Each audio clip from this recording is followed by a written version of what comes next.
kesepuhan, alimul ulama, kelompok ibu-ibu, remaja putri, dan kalau kaum milenial, ya, bahwa di Pandeglang ini harus ada perubahan. Yang pertama, ya. Dan alhamdulillah kesempatan untuk maju ada didukung oleh dua partai, PKB 9 kursi dan P3 5 kursi. Jadi artinya ini hanya ada dua pasang calon, petahana lawan perubahan. Kemudian Pak Tony, apa motivasi Pak Tony mengikuti pilkada? Apakah motivasi materi, harga diri, ambisi, apakah karir politik, atau Bapak punya keinginan untuk berkontribusi bagi daerah di mana Bapak tinggal? Pertama adalah niat ibadah kepada Allah Subhanahu wa Ta'ala, ya, bahwa menjadi bupati itu ya semata-mata hanya titah dari masyarakat Kabupaten Pandeglang.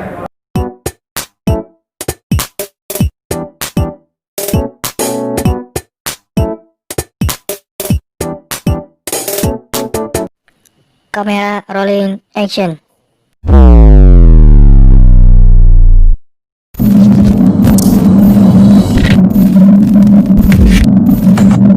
Assalamualaikum warahmatullahi wabarakatuh. Waalaikumsalam.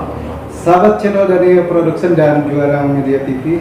Saat ini saya Ray, tim channel dari Production di markas kemenangan Tony Imad, ya, untuk bincang-bincang bersama paslon nomor urut 2 Tony Imad yang diusung partai PKB dan P3, ya, serta didukung empat partai, ya, partai non parlemen, PSI, PKP, dan Hanura, ya.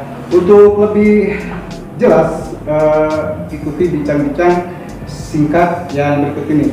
Terlebih dahulu Pak Tony saya sapa dengan nama sudah yang akrab di masyarakat aja, ya, dengan Pak Tony, ya. Ya, Tony, ya. Ya, Tony. Tony, ya. Baik Pak Tony, mungkin Pak Tony bisa memperkenalkan lebih dulu, ya, untuk masyarakat Kabupaten Pandeglang. Oke, baik, ya. Jadi Tony Imad, ya, menjadi calon itu tidak ujug-ujug, ya. Ini hasil diskusi, hasil dukungan para tokoh masyarakat, kesepuhan, alimul ulama, kelompok ibu-ibu, remaja putri, dan kalau kaum milenial, ya, bahwa di Pandeglang ini harus ada perubahan. Yang pertama, ya. Dan alhamdulillah kesempatan untuk maju ada didukung oleh dua partai, PKB 9 kursi dan P3 5 kursi. Jadi artinya ini hanya ada dua pasang calon, petahana lawan perubahan, seperti itu. Kemudian Pak Tony, apa motivasi Pak Tony mengikuti pilkada? Apakah motivasi materi, harga diri, ambisi, apakah karir politik, atau Bapak punya keinginan untuk berkontribusi bagi daerah di mana Bapak tinggal? Pertama adalah niat ibadah kepada Allah Subhanahu wa Ta'ala, ya, bahwa menjadi bupati itu ya semata-mata hanya titah dari masyarakat Kabupaten Pandeglang. Yang kedua, didukung oleh kelompok masyarakat, tokoh masyarakat, alimul ulama, dan elemen yang ada di masyarakat. Yang ketiga, partai politik cukup kursi untuk mendaftarkan. Yang pertama, ya. Yang kedua, bahwa kita menyadari bahwa Pandeglang ini start tidak ada kemajuan, bahwa Tony Imad maju sebagai calon bupati, ya, untuk mewakili sebagian masyarakat Kabupaten Pandeglang melakukan perubahan dan menghentikan dinasti, seperti itu. Dan Tony Imad meyakini berkhidmat hanya untuk masyarakat Kabupaten Pandeglang. Tidak ada yang bisa mengendalikan Tony Imad karena tidak ada cukong, tidak ada pemodal di belakang Tony Imad. Tony Imad tunduk dan patuh hanya kepada masyarakat Kabupaten Pandeglang, seperti itu. Ya. Kemudian persoalan Kabupaten Pandeglang sangat komplikasi, ya, di antaranya dari segi infrastruktur jalan yang sangat dikeluhkan oleh masyarakat, ya, Badi. Kemudian soal anggaran dan segi ekonomi dan pendapatan masyarakat yang sangat minim. Bagaimana saudara calon bupati untuk menguraikan permasalahan seperti ini, Pak? Jadi pertama, bahwa dari 210 lebih desa dan kelurahan yang ada di Kabupaten Pandeglang, hampir keseluruhan yang muncul itu adalah masalah infrastruktur, ya. Tony Imad berkomitmen setahun setelah dilantik 100 km ruas jalan akan kita bangun, ya. anggarannya bisa menggunakan APBD, bantuan provinsi, bantuan pusat, dan dana alokasi yang lainnya.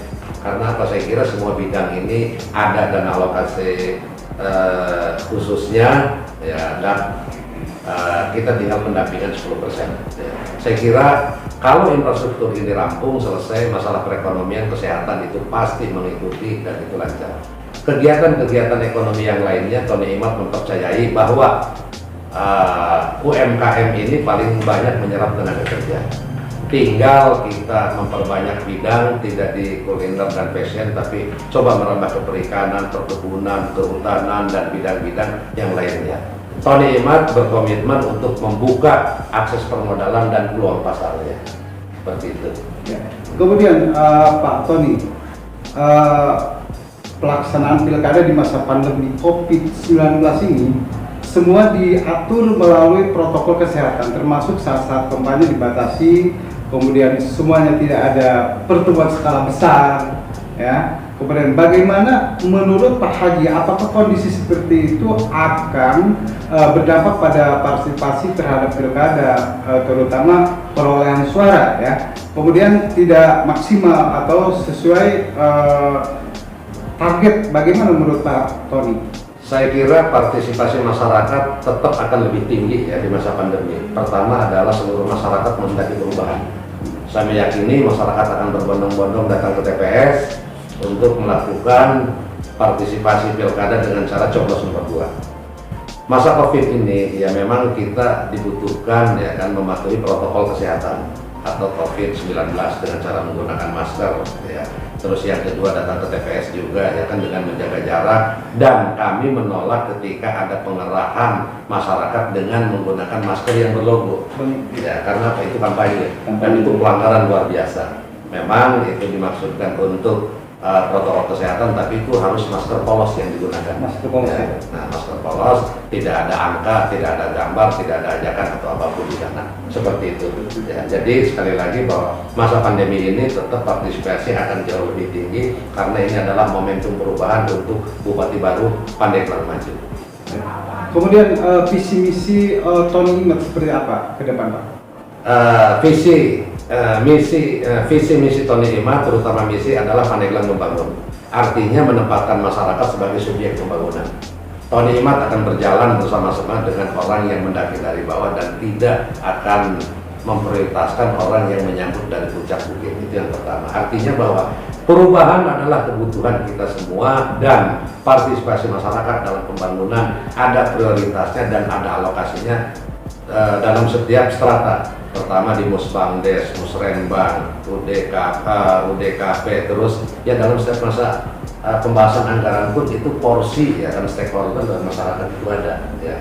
Misi Tony Imad adalah mengembalikan hak dasar masyarakat Pandeglang selama kepemimpinan Tony Imad menjadi bupati. Apa yang menjadi hak dasarnya? Pertama adalah hak dasar tentang infrastruktur yang baik, pendidikan yang memadai, kesehatan yang layak, dan Tony Imad akan mengembalikan Pandeglang sebagai kota sejuta santri, 1000 ulama dengan tetap ya kan memfasilitasi dan menumbuhkan destinasi wisata Pandeglang sebagai lumbung padi ya kan, dan tentunya Pandeglang diharapkan sebagai barir dari ibu kota itu bisa menjadi peluang-peluang yang paling banyak untuk mencukupi kebutuhan ibu kota seperti itu ya. Baik hasil alam, hasil hutan, dan hasil laut seperti itu ya. Kemudian persiapan apa saja Pak untuk menghadapi yang sesaat lagi akan debat kandidat yang akan digelar oleh KPU pada tanggal 23 November di Kompas TV dan juga pada 4 Desember di Metro TV, Pak? Saya kira tidak ada persiapan khusus ya, kita akan sampaikan fakta yang ada, data yang ada ya kan, dan visi misi Tony Imad itu ke depan akan meraih apa kan? Apa yang akan disajikan oleh Tony Imad nanti akan kita tampilkan dalam debat ya kan. Kita akan sampaikan bahwa 210 desa di Kabupaten Pandeglang ini masih tertinggal. Apa yang harus dilakukan, nanti format-format, program dan kegiatan akan kita sampaikan secara detail di debat kandidat baik yang pertama maupun yang kedua ya, seperti itu. Ya. Jika Pak sudah terpilih nanti, apakah Bapak bersedia mewakafkan diri Bapak untuk kepentingan masyarakat dan kemajuan daerah? Karena pengorbanan ini berupa pengorbanan pikiran, dana, waktu, kemudian tenaga, ya, kemudian bahkan profesi Bapak. Apakah sudah siap Bapak untuk mengorbankan diri Bapak demi masyarakat? Siap, saya berkhidmat untuk warga dan masyarakat se-Kabupaten Pandeglang. Kalau misalkan yang saya sampaikan itu mewakafkan diri, itu terlalu sombong. Siap. Ya. Tapi saya Tony Imat siap berkhidmat untuk masyarakat Kabupaten Pandeglang. Tidak ada lagi waktu untuk Tony Imat main-main. Sudah hampir setengah abad usia saya, Imat itu baru 28 tahun, calon pemimpin ke depan saya kira ya kan, ini harapan masyarakat bisa lebih disandarkan, bisa lebih diberikan kepada Tony Imat. Sekali lagi bahwa Tony Imat tidak ada siapapun yang bisa mengendalikan kecuali ya visi, misi dan masyarakat Kabupaten Pandeglang. Ya, kemudian bagaimana usaha agar memiliki akses akuntabilitas dan transparansi, Pak? Jadi begini, saya berkomitmen, Tony Imat ya kan berkomitmen bahwa dalam pengelolaan pemerintahan ini kita kembalikan kepada porsinya.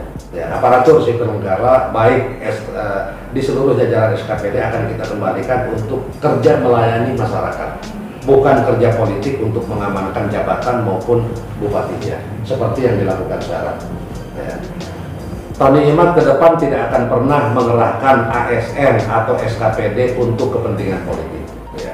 Tapi Tony Imat akan mengerahkan SKPD dalam rangka melayani masyarakat. Transparansi anggaran, ya kan, itu adalah hak masyarakat dan hak wakil masyarakat yang ada di DPRD Kabupaten Pandeglang. Seluruh APBD itu bisa diakses oleh masyarakat. Itu transparansi anggaran, yang tentang pertanggungjawabannya juga akan kita sesuaikan visi misi yang menjadi RPJMD Tony Imat, ya kan, tiap tahun akan kita laksanakan. Ke depan Tony Imat kalau akan membangun sebuah patung badak, tahun pertama kaki badak, tahun kedua badan badak, tahun ketiga kepala badak, tahun keempat finishing keseluruhan badak, dan tahun kelima adalah ekspansi untuk program 5 tahun yang akan datang. Siapapun nanti yang akan menjadi bupati setelah Tony Imat menjadi bupati. Yang jelas bahwa ya kan, program Tony Imat itu sederhana, bisa dilaksanakan, ya, tidak monumentalis, dan manfaatnya langsung bisa dirasakan oleh masyarakat. Ya. Kemudian bagaimana cara mengatasi pengangguran dan membuka lapangan kerja ini, Pak? Saya kira pengangguran itu pertama ya kan, yang paling yang mungkin dilakukan adalah akses permodalan.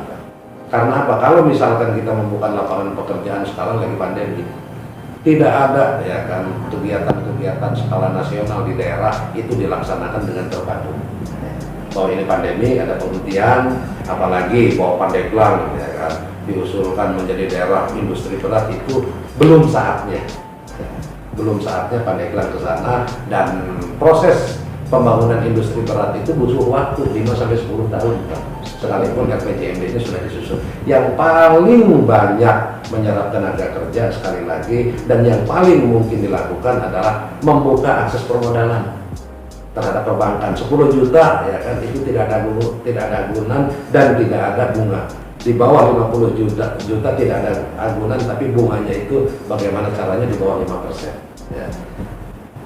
Akses permodalan, peluang usaha, pendampingan, ya, dan yang paling utama adalah ya, bukan hanya sekedar pendampingan, tapi kehadiran pemerintah daerah dalam setiap usaha masyarakat ini harus ada, seperti itu. Ya. Kemudian selanjutnya Pak, seperti apa sih agar investor tertarik berinvestasi di Kabupaten Pandeglang?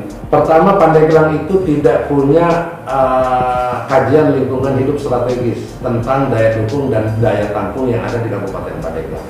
Yang pertama, misalkan potensi yang ada, potensi pariwisata, ya, Pandeglang punya akses pariwisata, ini pantai, pegunungan, ya, dan yang paling utama adalah akses wisata rohani jarah. Lebih banyak ini ya kan, dan wisata jarah ini bisa dilakukan oleh siapapun religi ya kan. Itu yang dilupakan oleh Kabupaten Pandeglang ya kan.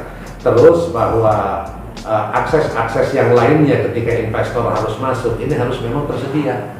Ketika kita mengundang investor ya kan, kajian itu sudah kita sampaikan bahwa di Pandeglang itu memang terdiri dari wilayah hutan lindung dan wilayah hutan binaan, tapi ada beberapa lahan yang memang bisa dilakukan insentif dan disinsentif, misalkan terhadap hutan-hutan hijau, terhadap taman hutan rakyat, terhadap taman hutan laboratorium yang dimiliki oleh departemen. Kita bisa melakukan MOU ya kan untuk pengembangan destinasi wisata. Ketika misalkan kita kasih 20 hektar, bagus kemajuanan dan lahan itu bisa hijau ya kan, kenapa tidak dikasih 20 hektar lagi. Tapi ketika investor itu melakukan one prestasi ya kan, biaya reklamasi itu 2 kali lipat untuk pemulihan lahan itu harus ada dan harus bisa dijaminkan seperti itu. Ya baik, terakhir Pak, himbauan dan harapan Pak Tony Mukson bisa disampaikan pada masyarakat Pandeglang, khususnya untuk sahabat dari channel dari production, silakan Pak. Tetap berkarya ya, dimanapun, bahwa karya edukasi ya, di samping hiburan wajib ya kan terus ya kan diproduksi top, hebat, mantap ya. Jangan lupa coblos nomor 2 Tony Imad, Bupati Baru Pandeglang maju. Harap bahwa Pilkada Kabupaten Pandeglang 2020 berkualitas, yang gembira dan berkualitas. Artinya ya kan, kita sama-sama melakukan hal-hal yang nyaman, tidak melakukan intervensi program. Bahwa kalau tidak milih ini, programnya dihapus. Kalau tidak mendukung ini, programnya tidak dicairkan. Ini adalah isme yang paling jahat.